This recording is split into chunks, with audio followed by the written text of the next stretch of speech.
Pero también otra razón por la cual tenemos que tener la palabra de Dios en el texto de nuestros himnos, de nuestros cánticos espirituales, es porque la palabra de Dios es indispensable. No solamente es poderosa, sino que es indispensable. Busquemos en Juan capítulo 15, un pasaje muy conocido, donde el Señor Jesucristo utiliza una metáfora describiéndose a sí mismo y su relación con sus discípulos, con aquellos que lo siguen, con aquellos que le creen en Él, que le obedecen. En Juan capítulo 15, versículo 5, Él dice: yo soy la vid, vosotros los pámpanos. Ahora, Cristo no es un árbol o una planta de uva, no es una parra. Lo que Él está diciendo es que así como la parra o la vid y el tronco principal tiene ramas, y esas ramas tienen que estar vinculadas, ¿sí?, vitalmente a ese tronco, y la savia que atraviesa ese tronco, esa vid, se va distribuyendo en cada una de esas ramas o pámpanos, y luego entonces llega a lo que es la fruta, la uva. Y si esa rama no está vitalmente conectada a esa vid o a ese tronco, entonces no atraviesa la savia y va a ser una rama seca y no va a tener uvas. No va a tener ni pasas de uvas. Y por eso está hablando acerca de la permanencia, de la relación, de la permanencia y la comunión que tiene que tener el creyente con Cristo. Y Él entonces dice: yo soy la vid, vosotros los pámpanos, el que permanece en mí, o sea, el que está unido vitalmente a mí, y yo en él, este lleva mucho fruto. Para que nosotros podamos tener fruto en nuestras obras, en nuestro ministerio, en nuestra predicación, en nuestro canto, en nuestra exhortación, al servir al Señor, en la clase de ministerio que nosotros tengamos, para tener fruto, para tener resultados positivos, para que el ministerio pueda crecer, pueda afianzarse, pueda profundizarse, necesitamos permanecer en Cristo y Él en nosotros. Dice: porque separados de mí, nada podéis hacer. Ahora, por ahí vos conocés a Cristo de hace muchos años. Por ahí decís: hace 20 años que conozco a Cristo, así que ya debo saber cómo se vive la vida cristiana sin Cristo. No podemos hacer eso. Es imposible. Cristo dice: nada podéis hacer sin mí. Entonces, ni con la experiencia de muchos años en el Señor y conociendo la Biblia de tapa a tapa, nos capacita para vivir la vida cristiana sin Cristo, porque la vida cristiana es la vida de Cristo. Cristo en vosotros, esperanza de gloria. Porque para mí el vivir es Cristo y el morir es ganancia. Ya no vivo yo, mas vive Cristo en mí, dice Pablo. Entonces, Cristo está diciendo: sin mí nada podéis hacer. Comparemos este versículo 5 con el versículo 7. Dice: si permanecéis en mí y mis palabras permanecen en vosotros, pedid todo lo que queréis y os será hecho. Ahora, Cristo no está desarrollando más esto en cuanto a la oración y el fruto de los resultados de la oración efectiva. Pero no está agregando otro tema nuevo. Él en versículo 5, fíjense que dice: permaneced en mí y yo en vosotros. Dos cosas de permanencia: la permanencia de nosotros en Cristo y la permanencia de Cristo en nosotros. Permaneced en mí y yo en vosotros. Versículo 7 dice: si permanecéis en mí y mis palabras permanecen en vosotros. En realidad no está agregando algo más, como yo permanezco en Cristo y bueno, Cristo permanece en mí y ahora las palabras de Cristo permanecen en mí. Lo que está haciendo es una similitud. Está diciendo: ustedes tienen que permanecer en mí y yo tengo que permanecer en vosotros. O sea, mis palabras tienen que permanecer en vosotros. Cuando las palabras de Cristo permanecen en nosotros, eso es cuando Cristo permanece en nosotros. Cuando nosotros dependemos de Cristo, nosotros permanecemos en Él. Cuando las palabras de Cristo llenan nuestra vida, es cuando Cristo permanece en nosotros. Y entonces, cuando nosotros nos llenamos de las palabras de Cristo, ahí es cuando podemos hacer algo. Si no nos llenamos de las palabras de Cristo, nada podemos hacer. Entonces, cuando nosotros cantamos música cristiana, debemos tener cuidado de que no estemos cantando meramente canciones morales, canciones que tienen una buena moralidad, Nosotros no podemos hacer la obra del Señor si no cantamos su palabra. O sea, sin la palabra de Cristo nada podemos hacer. Y entonces nosotros necesitamos llenar nuestras canciones con la palabra de Cristo. Si no, no va a ser efectivo. Por eso la palabra de Dios es indispensable en nuestra obra, en nuestra predicación, en nuestra vida cristiana y en nuestra música. Tiene que estar la palabra de Cristo. Si no, no va a tener buenos resultados. Si no, no va a ser efectivo. La letra que mejor refleja a Cristo, ¿cuál es? Es la palabra de Dios. ¿Sí? Es más, muchos hablan de Cristo como la palabra viva y la Biblia como la palabra escrita. Esa palabra verbo, el verbo fue hecho carne, está refiriéndose a Cristo. Y se traduce en muchas traducciones palabra. Ese verbo, ese logos, es la palabra de Dios. La palabra viva es Cristo, la palabra escrita es la Biblia, y esos concuerdan. La palabra escrita refleja la palabra viva. Entonces, cuanto más de la palabra de Dios tengan nuestras canciones, más seguros estaremos que la letra es correcta para adorar a Dios. Ahora, ¿cómo hacemos eso para que la palabra permanezca en nosotros? Primer paso, la morada de la palabra de Dios. Debemos recibirla. Para poder componer canciones, creo que acá por ahí algunos han compuesto canciones, pero no somos compositores de canciones, pero sí cantamos, ¿no? Para componer canciones o cantar canciones que agradan a Dios y serán de bendición a los oyentes, la palabra de Dios debe morar en nosotros, debe vivir en nosotros abundantemente. Tenemos que estar saturados de la palabra de Dios. Fíjense, vamos a buscar en Colosenses capítulo 3. Colosenses capítulo 3.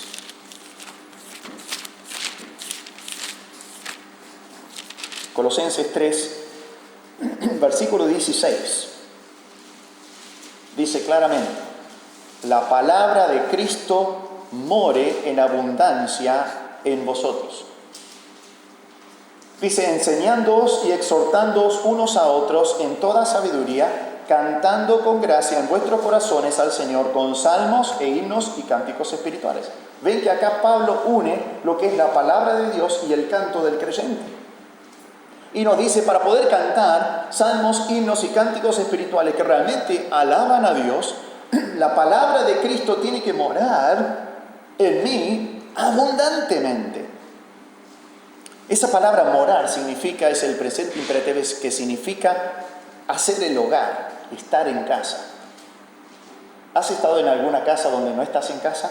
¿Donde te sentís raro, incómodo? ¿Donde te sentís saco de otro pozo? Bueno, la palabra, y sin faltar el respeto, la palabra de Dios debe vivir en nuestra vida y no debe parecerse como sapo de otro pozo. Debe estar cómoda en nuestra vida. Significa que en nuestra vida y la Biblia debe haber una armonía. Y nos dice, more en vosotros, no solamente entre vosotros, en vosotros, en abundancia. Y ese verbo viene de la palabra rico, ¿no? Cuando uno tiene riquezas y muchos bienes, en abundancia, ricamente. La palabra es rica, y cuando nuestros himnos, cuando nuestros cánticos espirituales estén llenos de la palabra de Dios, van a ser ricas espiritualmente. Un requisito para que seamos habitados por la palabra de Dios es que seamos llenos del Espíritu de Dios. El Espíritu Santo es el autor de la Biblia, ¿no es cierto? Fue inspirado por el Espíritu de Dios que guió a los apóstoles y a los profetas. Fueron guiados por el Espíritu Santo para registrar la palabra de Dios y para poder componer y cantar canciones que agradan a Dios y que son de bendición a los oyentes. Debemos ser llenos del Espíritu de Dios. Si seguimos los impulsos de nuestra carne, a pesar de que nuestras palabras sean religiosas o morales, los resultados también serán carnales. Necesitamos ser llevados, llenados y guiados por el Espíritu de Dios para cantar al Señor. El pasaje paralelo de Colosenses 3:16 está en Efesios capítulo 5. Y vamos a buscar ahí, Efesios capítulo 5. Efesios capítulo 5, versículos 18 al 20 nos dice así: no os embriaguéis con vino, en lo cual hay disolución. El vino controla y baja, podríamos decir, las defensas morales y espirituales de una persona. Hace cosas cuando está bajo el efecto del alcohol que no haría cuerdamente o sobriamente. Dice, versículo 18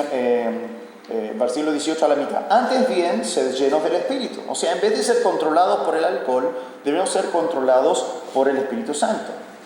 El alcohol o cualquier otra sustancia que podría controlar a una persona, ¿no? Debemos ser llenados y controlados por el Espíritu Santo. El Espíritu Santo debe guiar nuestra vida en todo lo que hacemos. Versículo 19: hablando entre vosotros, o sea, nuestras palabras que decimos entre nosotros es un reflejo de la habitación o la llenura del Espíritu Santo o no en nuestras vidas. Si nuestras palabras honran a Dios, va a mostrar que realmente el Espíritu de Dios llena nuestro corazón. Si nuestras palabras se desvían de la palabra de Dios, va a mostrar que realmente no somos guiados por el Espíritu de Dios. Hablando entre vosotros, y vuelve a repetir ahí como en Colosenses, con salmos, con himnos y cánticos espirituales, cantando y alabando al Señor en vuestros corazones, dando siempre gracias por todo al Dios y Padre en el nombre de nuestro Señor Jesucristo. Entonces aquí vuelve a repetir esas cosas. Vuelve a repetir en Colosenses 3:16 y Efesios 5:19, Pablo señala 3 géneros diferentes de música para la adoración. En primer lugar, menciona salmos. Y los salmos se refiere a los 150 salmos canónicos del Antiguo Testamento. Es interesante que el libro de los salmos era el himnario de los judíos. Cuando se juntaban en las sinagogas, cantaban esos coros, esos salmos, el libro de los salmos. Cuando ellos peregrinaban hacia Jerusalén para las fiestas, cantaban ciertos de esos salmos. Y es interesante que Dios inspire el libro o el himnario del pueblo judío, de su pueblo. Es interesante, ¿no?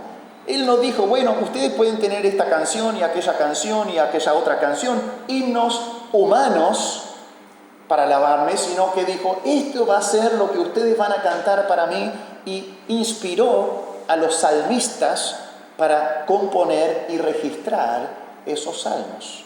Se compilaron en el himnario, en el libro de los salmos, y hay 150. Los capítulos en otros libros de la Biblia no son determinados por inspiración, esos son, o sea, la división de capítulos y versículos, esos fueron colocados más adelante para que sea fácil encontrar el pasaje de la Biblia, ¿sí? Pero los salmos no.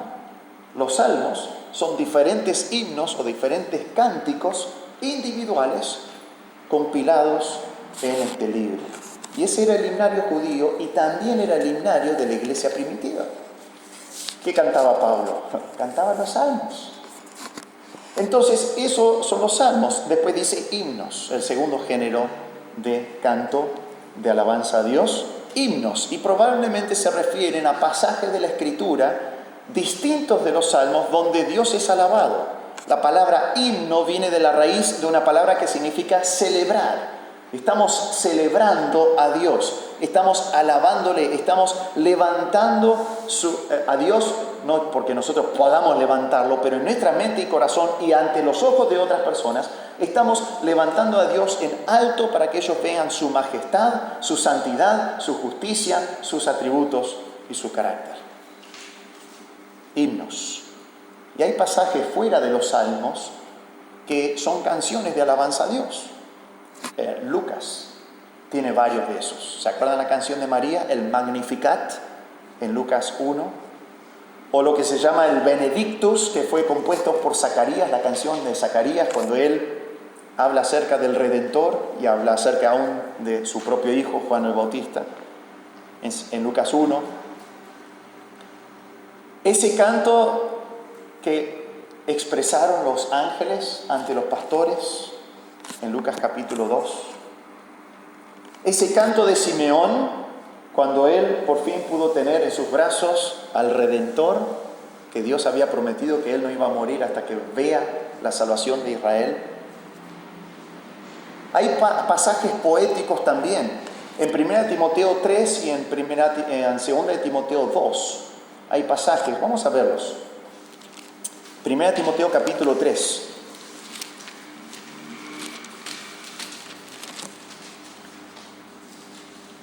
Primera Timoteo capítulo 3.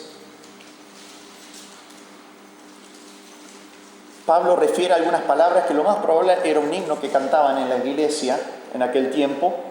En el versículo 16, 1 Timoteo 3, 16, e indiscutiblemente grande es el misterio de la piedad. Y acá plantea una poesía, podríamos decir. Es más, en algunas Biblias está con sangría, está colocado en forma poética. Dice, Dios fue manifestado en carne, justificado en espíritu, visto de los ángeles, predicado a los gentiles, creído en el mundo, recibido arriba en gloria. Hay doctrina ahí, ¿no? Este es un himno que está lleno de doctrina que aparentemente la iglesia primitiva cantaba. Y Pablo la incluye en su recordando a Timoteo acerca de este gran misterio de la piedad.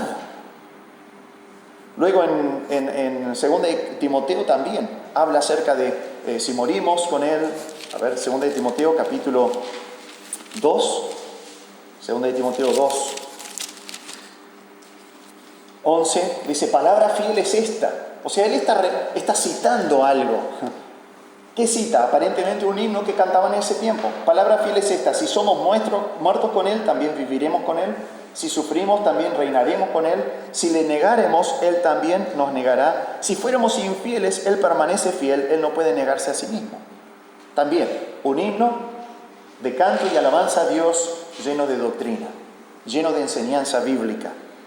Y luego está entonces salmos, himnos y cánticos espirituales. Cánticos espirituales es el término que ha producido más debate en cuanto a lo que significa. Con salmos, con himnos es un poco más entendible y hay más acuerdo en los estudiosos de estos pasajes. ¿Qué significa cánticos espirituales? ¿Qué clase de cantos son?